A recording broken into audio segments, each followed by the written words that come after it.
श्रीपादराजं शरणं प्रपद्ये। जेने माथे गरजतो समर्थ सद्गुरुनाथ,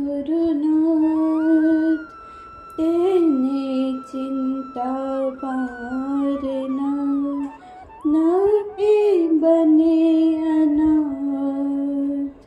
जेना पर सद्गुरु कृपा, तेने शानी खोट। अशक्य वस्तु शक्य थई, आवे मूकी लोट। अकड़ कड़ा गुरुदेवनी, कड़ी शके ना कोई। श्रद्धा भक्ति होय तो पड़ पड़ प्रतीति होय। श्रद्धा भक्ति होय तो पड़ पड़ प्रतीति होय। श्रीपादराजं शरणं प्रपद्ये। અધ્યાય 27 અને તેની ફળશ્રુતિ છે કે તેનાથી ઐશ્વર્ય અને લક્ષ્મીની પ્રાપ્તિ થાય છે. પંચદેવ પહાડ પ્રાંતમાં વિરૂપાક્ષ સાથે મુલાકાત. શ્રી ધર્મગુપ્ત અને હું શંકર ભટ્ટ કૃષ્ણા નદીના સામે કિનારે આવી પહોંચ્યા. મધ્યાહ્નનો સમય હતો. તે દિવસે ગુરુવાર હતો. ગુરુવારે શ્રીપાદ પ્રભુ વિવિધ સ્થળે એક જ સમયે ભિક્ષા સ્વીકારે છે. એમનો પરમ પવિત્ર એવો ગુરુવાર અને મધ્યાહ્નનો સમય હતો. પંચદેવ પહાડમાં એક ઘાસની કુટીર બાંધવો તેવો શ્રીપાદ પ્રભુનો આદેશ હતો. તે કુટીર એક જ દિવસમાં ઊભી કરો તેવી આજ્ઞા હતી. પંચદેવ પહાડનો તે વિસ્તાર અમારા પરિચયનો ન હતો. કુટીર બાંધવા યોગ્ય જગ્યા જોઈએ. બાંધકામ માટે જરૂરી સામાન જેમ કે ઘાસ, વાંસ, દોરી, પાંદડા વગેરેની જરૂર હતી. કુટીર બાંધવા મજૂરો પણ ત્યાં ન હતા. પંચદેવ પહાડ સ્થાનનું મહત્વ. ક્યાં જવું અને કુટીર બાંધવી તેનો નિશ્ચય વિચાર મનમાં ન હતો. આ વિસ્તારમાં અમે વટેમાર્ગોની જેમ અહીં ત્યાં ફરતા હતા. ત્યાં અમે એક ખેડૂતના ખેતરમાં ગયા. તે ખેડૂત પોતાના ઢોર માટે એક કોડ એટલે કે ગૌશાળા બનાવતો હતો. ખેતરની એક સ્વચ્છ જગ્યાએ એક ઊંચો ઓટલો બાંધ્યો હતો. તે ઓટલા પર ખેતરના માલિકને બેસવા માટે એક ગાદી પર બિછાવેલી હતી. તે ગાદી પર બેઠેલા ખેતરના માલિકે અમને બોલાવ્યા, અમારું સ્વાગત કર્યું. તેણે અમને ભોજન પણ આપ્યું. અમે ખૂબ જ ભૂખ્યા હતા. શૂદ્રના ઘરનું ભોજન કરવું કે ન કરવું તે વિશે ક્ષણભર શંકા મનમાં ન આવી. તે સમયે ખેતરના માલિકે ખૂબ જ ક્રોધ ભરાઈને અમને કહ્યું, અમારા જાનવરો ચોરીને બીજાના પ્રાંતમાં વેચો છો અને હવે શૂદ્રના ઘરનું ભોજન લેવું કે નહીં તે વિશે મનમાં શંકા લાવો છો. તે ખેતરના માલિકના હિસાબે અમે ચોર ઠર્યા. અમને કકડીને ભૂખ લાગી હતી, તેથી અમે ત્યાં ભોજન કર્યું. ખેતરના માલિકનું નામ વિરૂપાક્ષ હતું.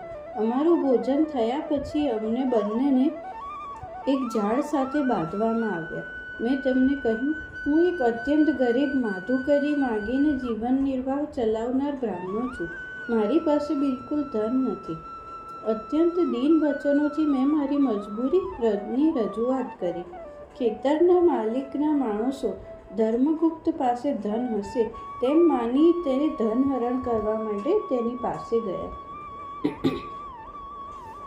શ્રીપાદ પ્રભુની કલ્પનાતીત લીલા. અમારી વાસ્તવિક સ્થિતિ માલિકને વારંવાર સમજાવીને કહેવામાં આવી, છતાં તેની કોઈ અસર માલિક પર થતી જોવામાં ન આવી. તેના કહેવા પ્રમાણે અમે હજુ તેમના કેદી હતા. શું કરવું તે વિશે અમને કશું સૂચતું ન હતું. તે જ સમયે એક યાત્રાળુઓનો સંઘ ત્યાં આવ્યો. તે યાત્રાળુઓમાં શિવ કાવડી નામનો એક ભક્ત હતો. આ યાત્રાળુઓ વાસવી કન્યકા પરમેશ્વરી માટે કાવડ લઈને જતા હતા. આ ભક્તો ત્રિપુંડ લેપન કરે છે. ઘંટનાદ કરી શ્રી કન્યકા પરમેશ્વરીના શ્રુતિવાળા ભજનો ગાતા પોતાનું માર્ગક્રમણ કરતા હતા. ગંગાના પવિત્ર જળથી ભરેલી કાવડ શુભ કાર્ય માટે અથવા વાસવી માતાના જયંતી ઉત્સવ માટે આ ભક્તગણ વહન કરી લાવે છે. આ શ્રદ્ધાળુઓમાં હજી એક પ્રકારના સાધકો છે. તેમને કમરે એક પટ્ટો બાંધેલો હોય છે. તે પટ્ટામાં તલવાર, કવચ અને વિવિધ પ્રકારના યુદ્ધ શસ્ત્રો હોય છે. આ લોકોના સમુદાયને વીર મુષ્ટિ કહે છે. આ લોકો ઈશ્વર નામનો જયઘોષ કરતા ઘંટનાદ કરીને વિચરણ કરે છે. તે ખેડૂતે આવેલા શ્રદ્ધાળુઓને તેમજ મુષ્ટિવીર લોકોને ભોજન આપી તેમનો સત્કાર કર્યો અને પછી એમને બંધનમાંથી મુક્ત કરી ગૌશાળાના નિર્માણ કાર્યમાં મદદ કરો તેમ માલિકે આદેશ કર્યો. અમે કામ શરૂ કર્યું. સાંજે કુટીરનું કામ સમાપ્ત થઈ વિરૂપાક્ષે અમને પ્રશ્ન કર્યો, મુષ્ટિની મુષ્ટિવીર મુષ્ટિનો અર્થ શું થાય છે? અમને તે અર્થની ખબર ન હતી. આથી તેવું અમે તે માલિકને જણાવ્યું. તે દિવસે સાંજનું ભોજન પણ વિરૂપાક્ષે અમને બંનેને આપ્યું. ગાયોના રક્ષણાર્થે તે રાત્રે અમે બંને ખેતરમાં સૂવું તેમ ખેડૂતે આજ્ઞા કરી. તે પછી તે ખેતરનો માલિક તેના સેવકો સાથે હસતો હસતો જતો રહ્યો. તે રાત્રે અમે મધ્યરાત્રિ સુધી શ્રીપાદ પ્રભુનું નામ સ્મરણ અને દિવ્ય લીલાઓનું સ્મરણ કરતા રહ્યા અને પછી અમને ઊંઘ આવી અને સૂઈ ગયા. સવારે સૂર્યકિરણો અમારા શરીર પર પડતા હતા અને અમે ત્વરિત ઉઠ્યા. આજુબાજુ જોયું તો ત્યાં ગાયો કે એવું કશું ન હતું. કુટીર પણ ન હતી. આજુબાજુના ખેડૂતોએ આવીને અમને પૂછવા લાગ્યા કે તે જમીન અમે કેટલા પૈસામાં ખરીદી. અમે તે ખેડૂતોને ગઈકાલે બનેલી ઘટનાનો વૃત્તાંત કહ્યો. તેમને તે વાતો કલ્પનાતીત લાગી અને અમે બંને તેમને ગાંડા ગણ્યા. અમારા મનમાં એક પ્રશ્ન સતાવતો હતો કે ગઈકાલે જે દ્રશ્ય જોયું તે સાચું હતું કે આજે દેખાય છે તે દ્રશ્ય સાચું છે. આવી સંભ્રમિત અવસ્થામાં અમે હતા તે અરસામાં એક અપરિચિત ગૃહસ્થ ત્યાં આવ્યા અને તેમણે અમને પૂછ્યું, શ્રી વાસવી કન્યકા દેવીનો જન્મ વૈશાખ સુદ દસમના દિવસે થયો હતો કે સાતમના દિવસે? શ્રી ધર્મગુપ્તે જવાબ આપતા કહ્યું, શ્રી વાસવી માતાનો જન્મ વૈશાખ સુદ દસમના દિવસે મધ્યાહ્ન સમયે થયો હતો. તે દિવસે શુક્રવાર હતો. આ જવાબ સાંભળી તે અપરિચિત ગૃહસ્થે કહ્યું, તમે બંને મૂર્ખ છો. તે ગૃહસ્થે શ્રીપાદ પ્રભુ માટે કાઢેલા ઉદ્ગારો અમને ગમ્યા નહીં. હવે અમે ત્વરિત કુરુગડ્ડી જવા પ્રસ્થાન કરવાનો નિર્ણય કરી માર્ગસ્થ થયા. બંને પાસે જવા હોડીના પૈસા ન હતા. આ વાત અમે હોડીવાળાને પ્રથમથી જ હોડીમાં ચડતા પૂર્વે કરી. હોડીવાળાને દયા આવી અને તેણે અમને હોડીમાં બેસવા દીધા. હોડી શરૂ થયા પછી નાવિકની દ્રષ્ટિ ધર્મગુપ્તની આંગળી પરની અંગૂઠી પર ગઈ. તેણે જાતે કાઢી લીધી, પરંતુ પોતાની પાસે ન રાખતા તે કૃષ્ણા નદીમાં નાખી દીધી. અમે નદી પાર કરી કુરુગડ્ડી પહોંચ્યા.